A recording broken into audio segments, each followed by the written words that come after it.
Bonjour et bienvenue dans votre émission 60 ans, 60 regards, une émission consacrée au 60e anniversaire des relations diplomatiques entre la France et la Chine. À l'occasion de la visite d'État du président chinois Xi Jinping en France, les 6 et 7 mai, une vidéo a beaucoup circulé sur la toile.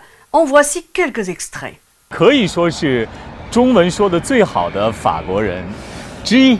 我有这么一个任务，也是非常荣幸的。现在北京是你的一个家，那对巴黎当然更是你的家。对所以就让杜波带着我们去找在巴黎中法之间的一个第一。那好怎么样？我们走。走吧。好。看，现在已经挂起中法两国的国旗了，是为了欢迎习主席这次来访问。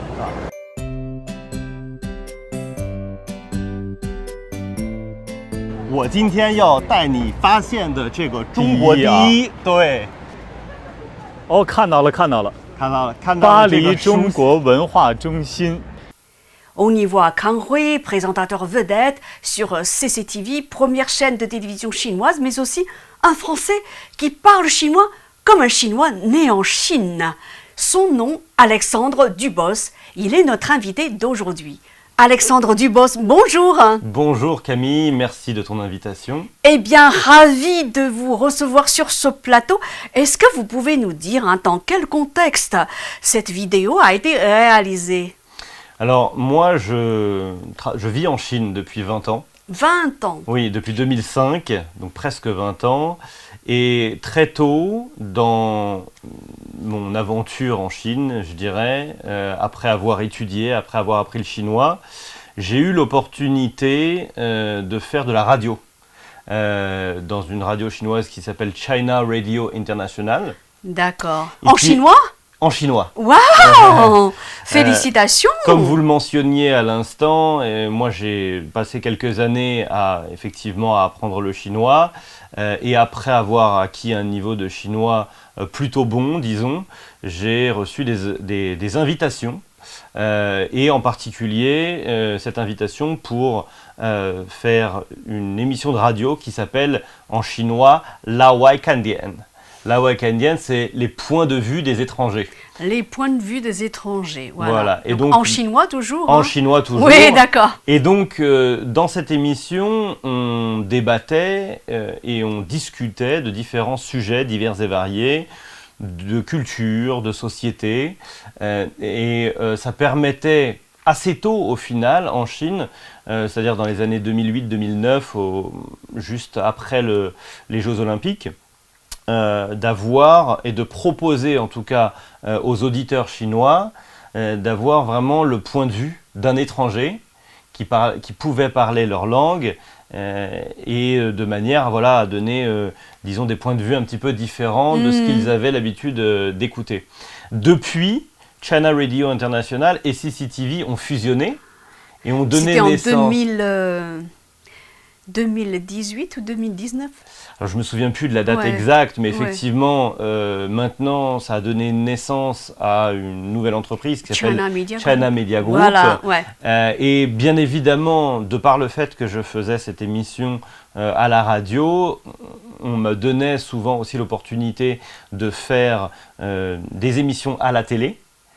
Et là, en l'occurrence, moi je connaissais déjà Kang Hui. C'est pour ça. Et on m'a dit, et en plus de ça, je suis parisien, donc on m'a dit qui de mieux qu'Alex pour emmener Kang Hui à travers Paris et lui faire visiter. Et donc j'ai eu cette opportunité-là qui se déroulait bien évidemment au moment de la visite du président chinois à Paris, ce qui a été extraordinaire, une expérience bien évidemment inoubliable pour moi, de pouvoir non seulement faire cette émission avec Kang Hui, mais aussi d'être invité à tous les événements de la visite du président chinois. C'était vraiment très intéressant. Ouais. C'était la première fois pour vous de réaliser ce genre d'émission.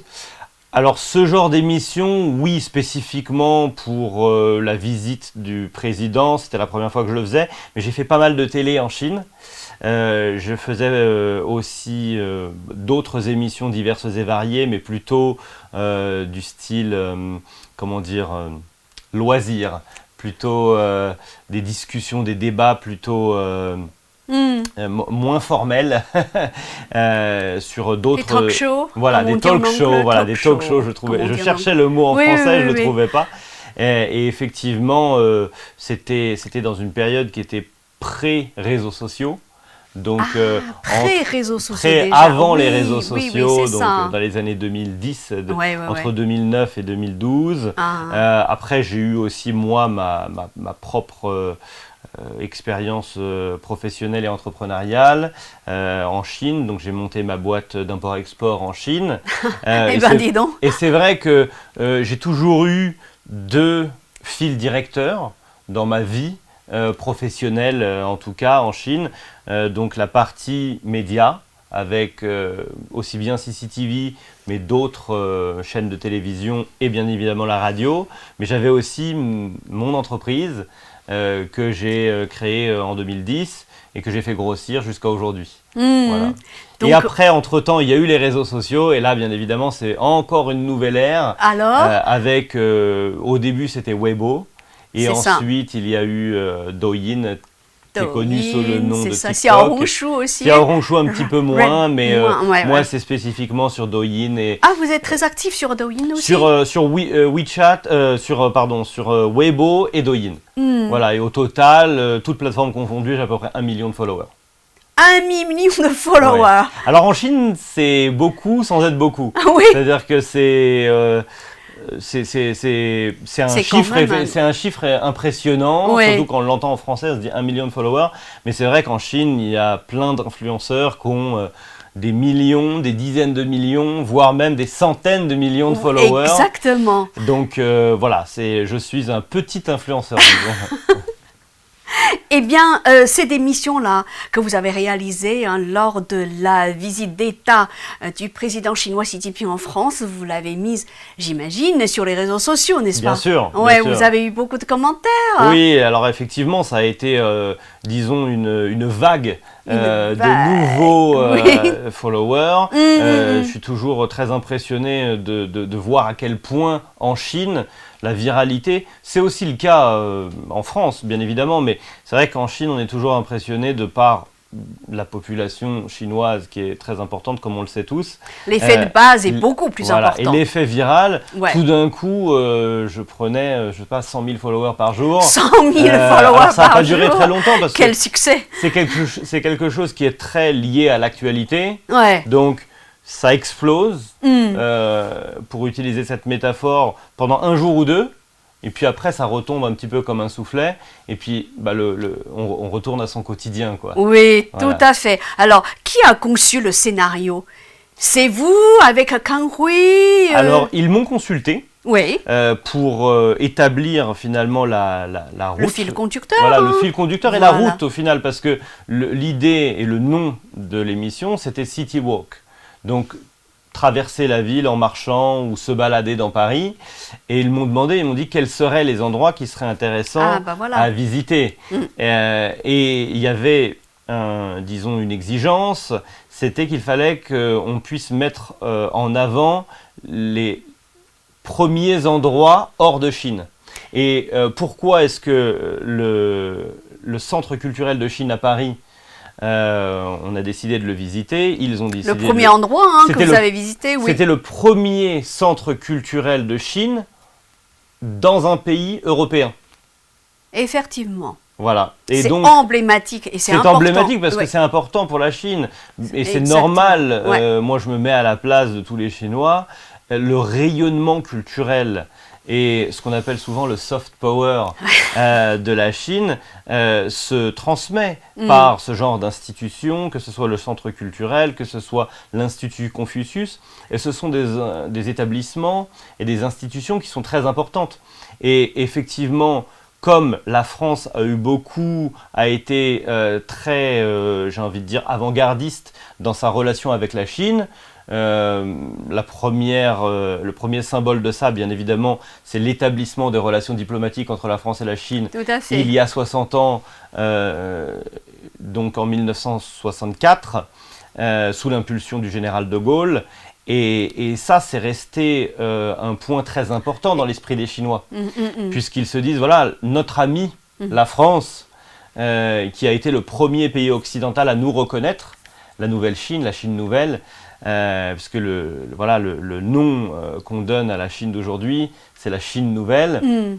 1949, c'est en 1949 que la Chine nouvelle est proclamée, mais à cette époque-là, c'est vrai que les pays occidentaux avaient tourné le dos à la Chine, et c'est la France, le premier pays, qui dira « Nous, on va tendre la main à la Chine », sous l'impulsion du général de Gaulle. Donc on a été les premiers à le faire, et là l'idée c'était de venir à Paris et de dire quelles ont été les autres premières fois entre la France et la Chine. C'est les premières fois en fait. Les premières fois, effectivement. ou les endroits uniques, parce qu'il n'y a pas eu que des premières fois, il y a eu aussi des endroits uniques. Les endroits uniques, et voilà. Comme par exemple le magasin du Petit Prince. Ben voilà, j'allais poser la question donc à vous, Alexandre. C'est une librairie ou c'est un magasin? Enfin, on ne voit pas trop. C'est un magasin. C'est un magasin ouais. dans le 6e arrondissement de Paris. Qui porte le nom. Qui porte le nom Le Petit Prince. C'est un magasin officiel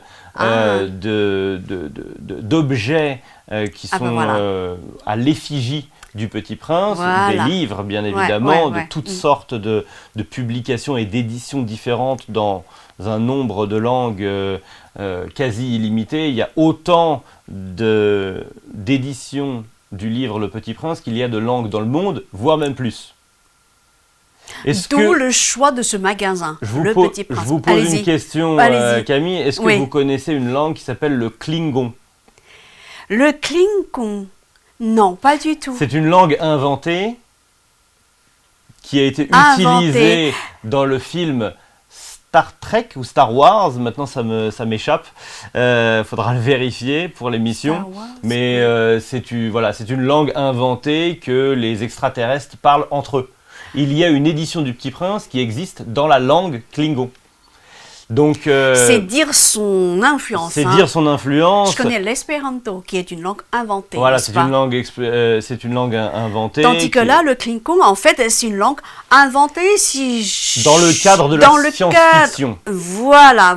Donc, c'est encore différent, c'est très spécifique. Hein. Et moi, je l'ai, le livre en Klingon. Alors, personne ne le comprend. Vous comprenez bien sûr que non. Vous comprenez Je pense que personne ne le comprend. J'ai passé, je pense, beaucoup d'années à apprendre le chinois.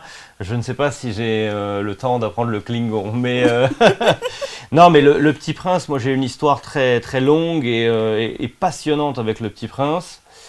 Je vous laisse la parole. Tout à fait, parce que oui, je vais vous laisser continuer, parce que tout à l'heure, je vais vous poser une question par rapport au Petit Prince, parce que je crois que vous avez une création artistique qui est en cours. Tout à fait. Allez-y, d'abord, votre histoire, votre relation particulière avec le Petit Prince. La relation particulière avec le Petit Prince, c'est tout simplement que déjà, je pense qu'en tant que jeune Français ayant grandi dans les années 80 et les années 90, c'était un livre qui était toujours sur notre chevet.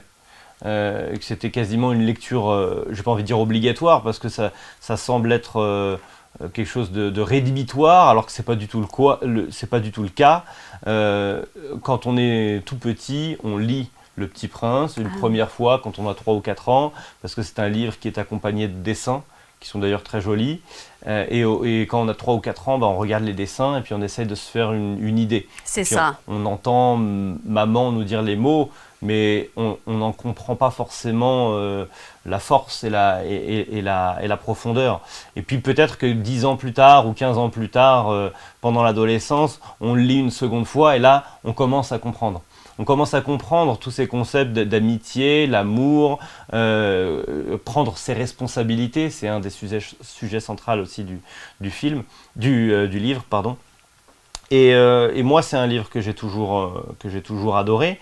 Et en arrivant en Chine, je me suis rendu compte que le rayonnement et l'influence du Petit Prince ne se limitait pas à la France. C'est que les Chinois sont aussi des grands fans du livre Le Petit Prince. Et c'est quelque chose où je me suis dit, il faut absolument profiter de cette chance extraordinaire que Saint-Exupéry, ce cadeau extraordinaire que Saint-Exupéry nous a fait, en nous laissant cette œuvre universelle, j'ai envie de dire, parce que c'est pour ça, je pense, que Le Petit Prince est aussi apprécié à travers le monde, parce que c'est une œuvre dont les valeurs sont universelles. Effectivement. Et j'ai eu la chance de participer à un projet qui a été lancé en 2013 et qui a commencé au final en 2014, au moment des 50 ans des relations diplomatiques entre la France et la Chine. C'était la comédie musicale en chinois, Le Petit Prince. J'allais vous poser la question parce que vous en parliez justement dans cette vidéo avec Kang Hui. Alors, Kang Hui. Et donc, en fait, moi, j'ai un ami qui est producteur de comédie musicale et de pièces de théâtre. Et à ce moment-là, lui déjà, c'était un grand fan du Petit Prince. Et il avait, à l'époque, écouté je crois que c'était un discours du président chinois Xi Jinping lors de sa visite en France, puisqu'il était venu en France en 2014. En 2019 aussi. 2014, il avait fait 2014, 2019 et 2024, tout à fait. Il vient tous les 5 ans. Tous les 5 ans, exactement. Oui. Et à cette époque-là, il y avait une liste des livres français les plus appréciés des Chinois. Et Le Petit Prince en faisait partie.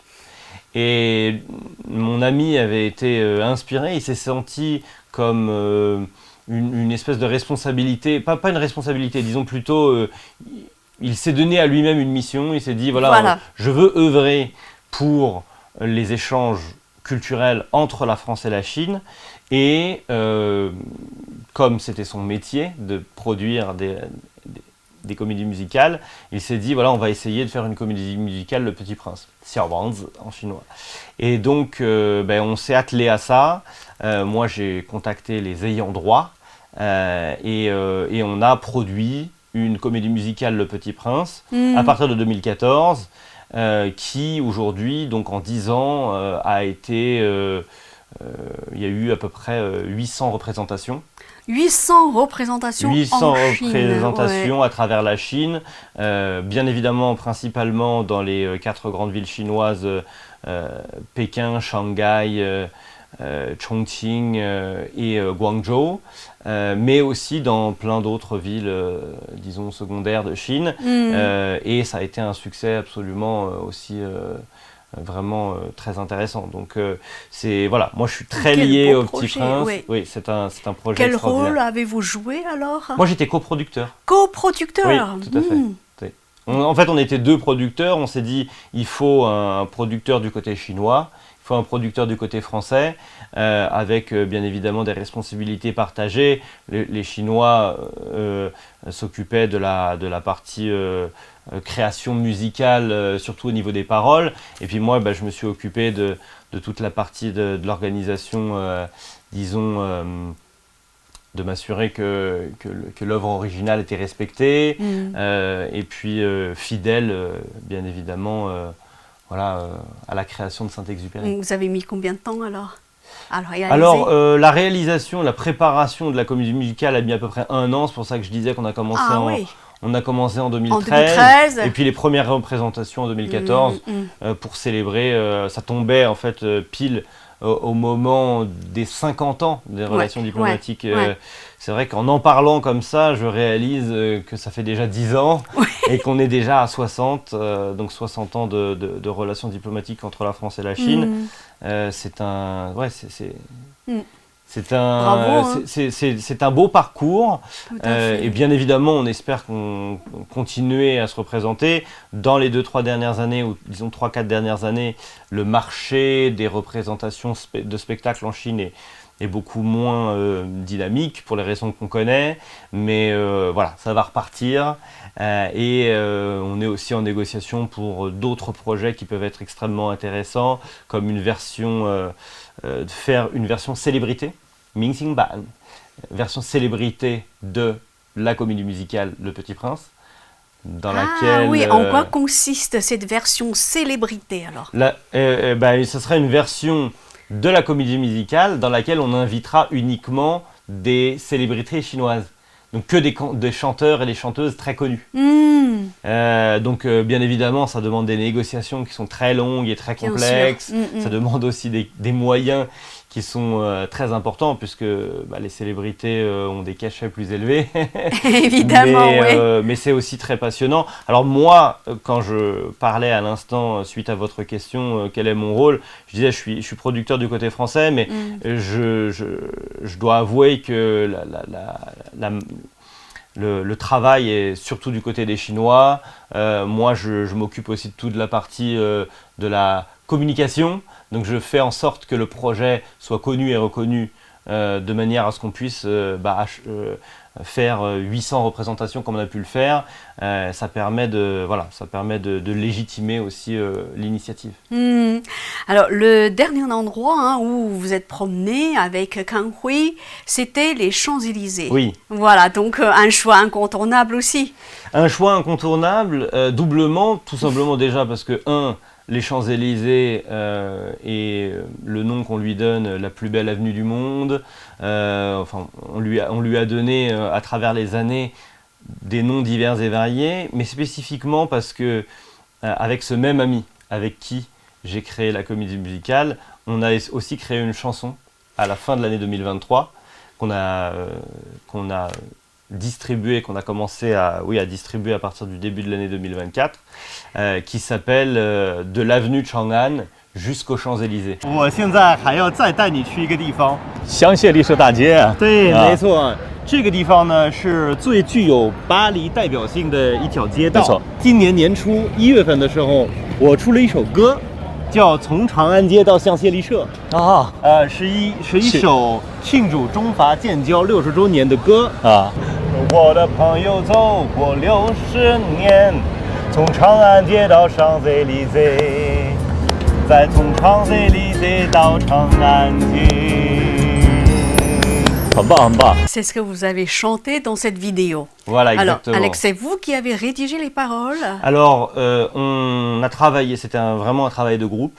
Moi et mon ami qui s'appelle Liu Dai, Monsieur Liu, donc on se connaît déjà depuis maintenant une quinzaine d'années. Je pense qu'en fait on a une amitié franco-chinoise qui est représentative de l'amitié entre les deux pays et on a toujours voulu faire des projets intéressants ensemble. Moi je suis pas du tout un chanteur, je suis pas parolier non plus, j'écris pas de chansons, mais lui, je croyais que vous étiez parolier, franchement, quand je vous ai écouté tout à l'heure. Ouais. Non, c'était plutôt... disons que je fais preuve de créativité. Donc là, en l'occurrence, moi j'avais des idées. Et c'est pour ça que je disais c'était vraiment un travail d'équipe parce que lui, mon ami Dai, c'est son métier depuis des années. Voilà. Comme j'expliquais, il produit des comédies musicales, et il produit des chanteurs, il a une entreprise aussi de management d'artistes. Donc il connaît très très bien ce métier-là. On avait aussi un autre ami qui lui est un parolier connu en Chine, il s'appelle Ju Qi et c'est un des apprentis de Fang Wenshan. Je ne sais pas si vous connaissez Fang Wenshan. Fang Wenshan, c'est la personne qui écrit toutes les paroles pour Zhou Jielun. Ah oui, voilà. Zhou Jielun, Zhou bien sûr, Jielun, je Jay le connais. Chou, Ouais. c'est Zhou Jielun, c'est un grand chanteur chinois dont toutes les paroles sont écrites par Fang Wenshan. Et la personne qui a écrit les paroles de notre chanson, c'est son apprenti. Donc c'est quelqu'un qui les paroles sont magnifiques. Alors aujourd'hui, la chanson n'existe qu'en chinois. Oui, vous connaissez par cœur les paroles. Ah bien sûr, bien sûr, voilà. Sûr. Alors, oui, allez-y, vous allez traduire en français. Alors on va peut-être sortir une version en français, mais c'est extrêmement difficile de traduire des paroles.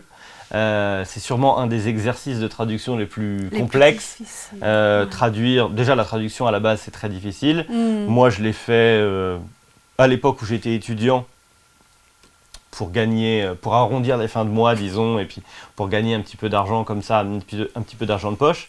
J'ai eu la chance de participer à des projets extrêmement intéressants, mais c'est vrai que c'est très difficile et pas évident, hein. Et plus on va dans des exercices littéraires complexes, plus c'est complexe. C'est-à-dire traduire une œuvre, un roman, c'est difficile, mais c'est pas impossible.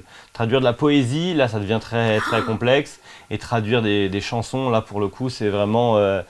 c'est encore autre chose. C'est très difficile. Donc, on nous l'a demandé. L'ambassade de France en Chine nous a invités à venir nous reproduire. Moi, je ne sais pas si je pourrais y aller parce que cette année, il y a beaucoup de projets. Mais on a été invités par l'ambassade de France de Pékin à venir, à aller se reproduire pour le 14 juillet. C'est bientôt là. C'est bientôt. Ah bah oui. Donc moi je sais pas si je pourrais y aller, comme je disais, c'est un petit peu difficile cette année parce qu'entre les Jeux Olympiques, les 60 ans, voilà, enfin il y a quand même pas mal de projets. En tout cas, vous ne manquez pas de projets. Hein. Non, on ne manque pas de projets. Ouais. Cette année, c'est l'année des relations diplomatiques entre la France et la Chine. C'est l'année de l'amitié franco-chinoise. C'est l'année des Jeux Olympiques, bien évidemment.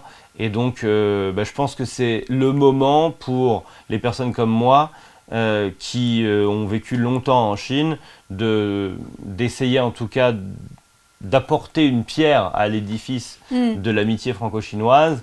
Et donc voilà, je suis ravi de le faire et je suis fier de le faire. Eh bien, Alexandre, pour finir, est-ce que vous pouvez chanter cette chanson devant nos téléspectateurs?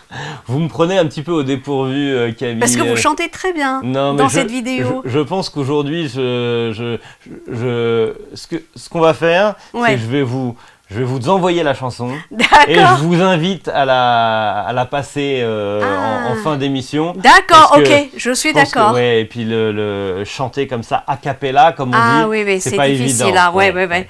Vous attachez beaucoup d'importance à la qualité, n'est-ce pas? Oui. Donc j'attends la chanson alors. Oui, je vais vous l'envoyer avec plaisir. Oui. Très bien. Merci beaucoup, Alexandre Dubos.